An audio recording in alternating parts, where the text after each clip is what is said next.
mulai belum? Sudah, Pak. Yang mulai. Tahan. Oh, tadi. Waalaikumsalam warahmatullahi wabarakatuh. Setelah kita tadi berdoa bersama, terus di absen ya, rekan kita yang belum datang juga. Pada kesempatan kali ini kita akan belajar tentang teks berita. Teks berita. Materinya sudah saya kirimkan di grup, silakan dibuka. Yang punya masing-masing dibuka. Ya. Dan perlu diketahui oleh siswa bahwasanya pada materi teks berita ini, ada 4 kali pertemuan. Ada 4 kali pertemuan. Yang pertama itu nanti membaca, yang kedua menulis, yang ketiga mendiskusikan, yang keempat mengevaluasi.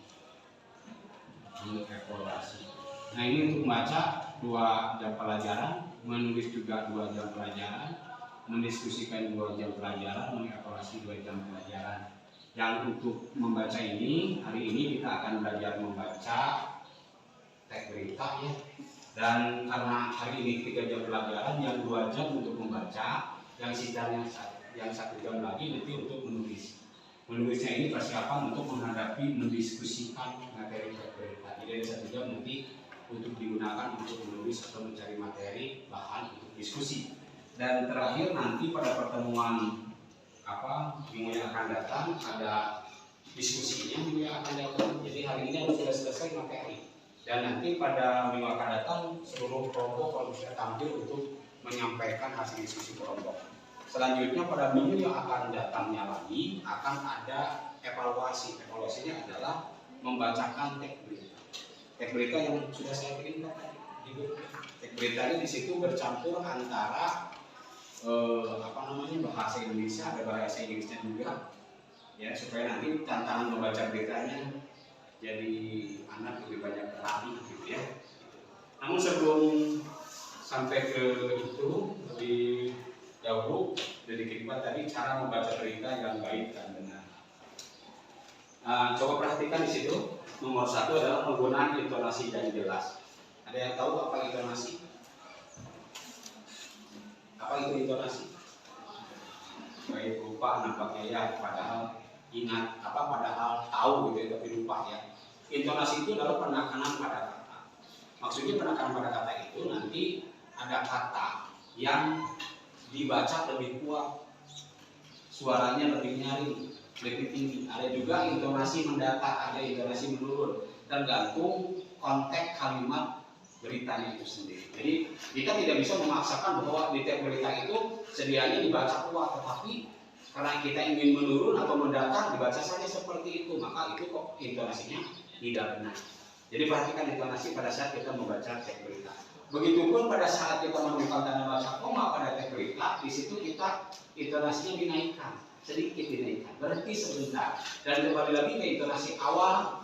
Akhirnya menemukan titik, pada saat menemukan titik kita berada pada posisi intonasi datar. Ya, seperti itu. Oke, paham sampai sini?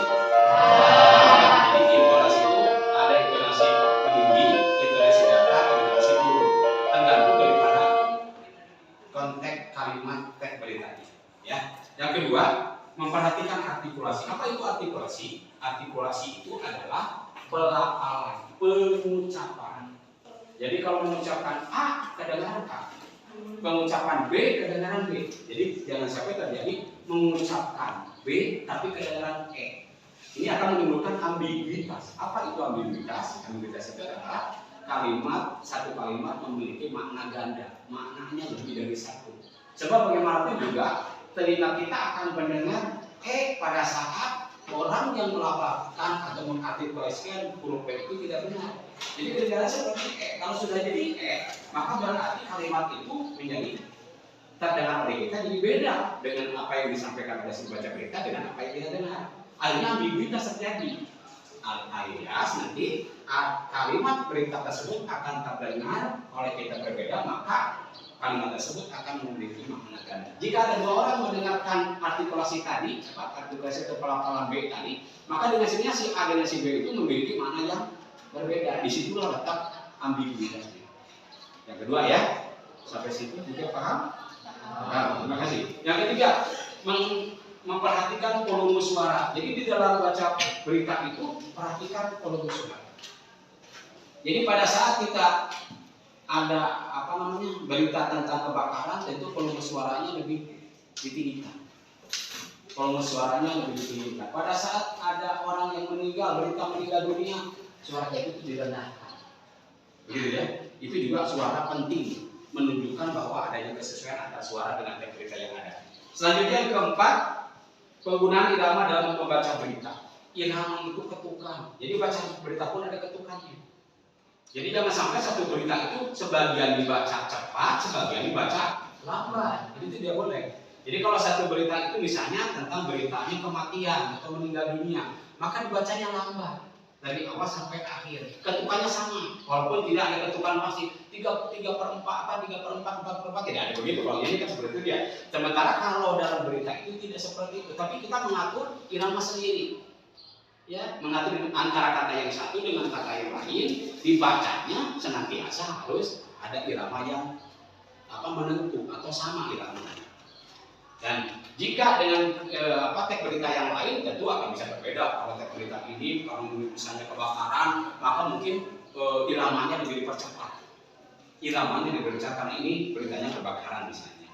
Itu yang keempat. Yang kelima, menjaga sikap tubuh yang tegak. Jadi bagi yang membaca berita itu tidak boleh nyender ke sandaran kursi, tidak boleh miring ke kiri, tidak boleh miring ke kanan, tidak boleh doyong ke depan. Badan kita tegap seperti orang lagi upacara gitu, tangannya di pinggir tegap begini, melihat ke depan, begitu. Hanya saja kalau pembaca berita kan duduk ya, terhalang oleh meja redaksi itu, maka dengan sendirinya kaki bisa bergerak-gerak enak kemana-mana saja nggak kelihatan. Tetapi dari mulai badan tubuh kalian, tangan, ke kepala, mata itu semua harus tegak. Kelihatannya tegak, ya seperti itu. Jadi jangan terlihat santai. Kalau baca berita itu jangan terlihat santai, tapi harus terlihat tegak. Ya, itu yang kelima. Yang keenam, perhatikan tatapan matanya. Ini yang asik saya jelaskan ya. Tatapan mata itu berarti sekali bagi mereka yang baca berita. Coba kita tahu, mereka yang baca berita di televisi, mereka itu sesungguhnya tidak hafal dengan beritanya. Tapi kenapa Pak? Mereka itu baca berita sepertinya menghafal luar biasa seluruhnya. Sehingga dia itu tidak lihat ke bawah, tidak lihat ke teks berita, tapi lihat saja ke depan. Sepertinya dia itu sudah hafal, padahal di depan itu ada layar teleprompter. Teleprompter itu adalah layar yang kalimat itu bergerak sendiri. Dia tinggal baca saja. Jadi si pembaca berita tinggal baca saja. Dan terlihatnya sepertinya selalu melihat kamera, padahal yang dilihat kamera sepertinya melihat kamera, padahal yang dilihat itu kalimat yang bergerak di bawahnya. Ini kamera di atas, ini teks beritanya di bawah. Jadi dia sepertinya lihat kamera terus, padahal dia sedang lihat tulisan yang bergerak. Dan si pembaca berita hanya dibekali remote.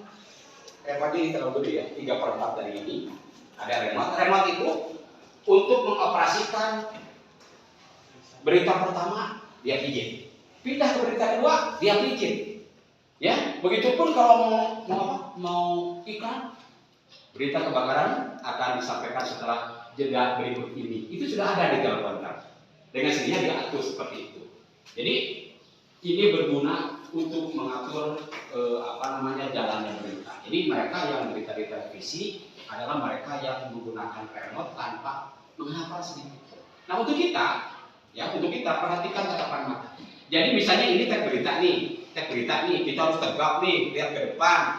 Jadi kita kalimat yang ada di sini dilirik oleh mata sedikit, ya, dilirik mata sedikit beberapa detik, mata kita pindahkan melihat ke depan. Pada saat memindahkan ke depan, pada saat mata kita melihat ke depan, maka apa yang kita lihat itu diucapkan oleh mulut sebagai alat ucap kita. Jadi sebentar saja melihat kalimat, tetapi pada saat melafalkan ke depan bisa jadi lama, tergantung berapa kata yang dapat dilirik oleh mata kita. Ini tidak mungkin banyak kata yang bisa dilirik oleh mata kalau ternyata kamu tidak latihan untuk melirik kalimat. Tapi kalau sering melihat, lihat begini, bagus itu kata nih, saya bisa melirik kata tersebut dan ucapkan. Lirik lagi, oh saya bisa 2 kata sekarang. Semakin lama, semakin sering latihan untuk melirik kalimat berita tersebut dan ingin diucapkan, maka dengan sendirinya makin banyak kata yang tertransfer dari mata ke otak dan nanti bisa diucapkan oleh alat ucap yaitu mulut pada saat kita melihat di kamera ke depan. Di mana latihannya yang efektif? Kalau latihan kalian di jalan-jalan mungkin kalian dianggapnya orang kurang sehat. Di mana kira-kira? Latihannya di kamar tidur saja. Biasanya perempuan punya cermin setinggi badan karena ingin melihat cantik dari bawah sampai ke atas dan segala macam, kritik segala macam. Maka itu pergunakan sebagai alat latihan. Ya, kamu sudah siap belum? Kamu sudah cantik belum? Setelah itu pegang tek beritanya. Apakah kamu sudah bisa sering lama melirik ke kamera atau lama melirik tek? Kalau masih lama melirik ke tek berarti masih harus latihan. Begitu dan begitu. Lihat ke bawah, lihat baca lagi, lihat ke bawah, ucapan lagi, lihat ke bawah, ucapan lagi. Begitu dan begitu. Ya seperti itu. Jadi tatapan mata itu penting.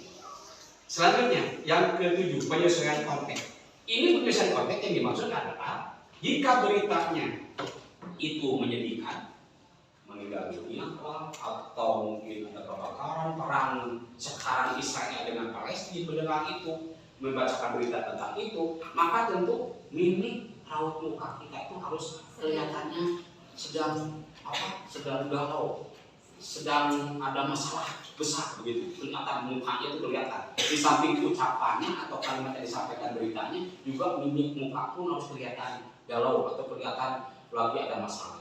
Sementara kalau misalnya beritanya tentang pernikahan atau ulang tahun, muka kita tuh harus kelihatan tersenyum-senyum, tapi tidak boleh sengaja terbahak-bahak begitu, ya, berseri terbahak. Tapi tersenyum jadi kelihatan gembira lah, mimiknya, mukanya kelihatan gembira, ekspresinya kelihatan gembira. Bahwa sekarang sedang disampaikan berita tentang pernikahan, berita tentang ulang tahun atau sejenisnya, atau mungkin ada di antara berita yang masyarakat menemukan satu harta karun gitu, setumpuk uang atau emas satu gunungan begitu. Nah itu tentu raut muka, mimik muka kita tuh harus terlihat gembira, senang dengan berita ini. Seperti itu. Jadi itu penyesuaian konteks yang dimaksud seperti itu. Selanjutnya yang ke-8, tetap tenang saat ada kesalahan teknik. Misalnya ternyata teks berita yang kamu bacakan seharusnya yang kamu lihat itu kata dengan, tapi begitu mau dilapakkan lupa jadi dan, kan dengan diucapkan jadi dan kan jadi salah. Konteks kalimat beritanya jadi salah juga. Kamu jangan sampai terlihat gugup, santai saja, tenang, sepertinya tidak terjadi sesuatu. Mukanya jangan kelihatan menganggap bahwa ada kata yang salah dibaca atau salah diucapkan. Santai saja. Sehingga nanti dengan gangguan teknis atau mungkin kesalahan teknis terjadi, kita tidak terlihat adanya kekakuan atau terlihat adanya kesalahan. Jadi harus bisa menutupi kesalahan yang dilakukan oleh kita. Atau mungkin bisa terjadi kalau misalnya di studio mungkin listriknya mati, bisa saja kan tiba-tiba mati listriknya kan begitu. Atau mungkin tiba-tiba karena ada kipas atau AC-nya terlalu keras, akhirnya teknik hilang begitu, terbawa gitu. Ya kita harus tetap tenang, tidak boleh terganggu oleh hal seperti itu. Itulah 8 cara membaca berita dengan baik dan benar. Kalian paham semuanya? Ada yang ditanyakan? Bagian mana yang ditanyakan? Tidak ada? Tidak ada. Baik. Kalau begitu materinya cukup disampaikan sekian dan nanti kalian tinggal dilatihkan, dipelajari dengan baik. Terima kasih. Assalamualaikum warahmatullahi wabarakatuh.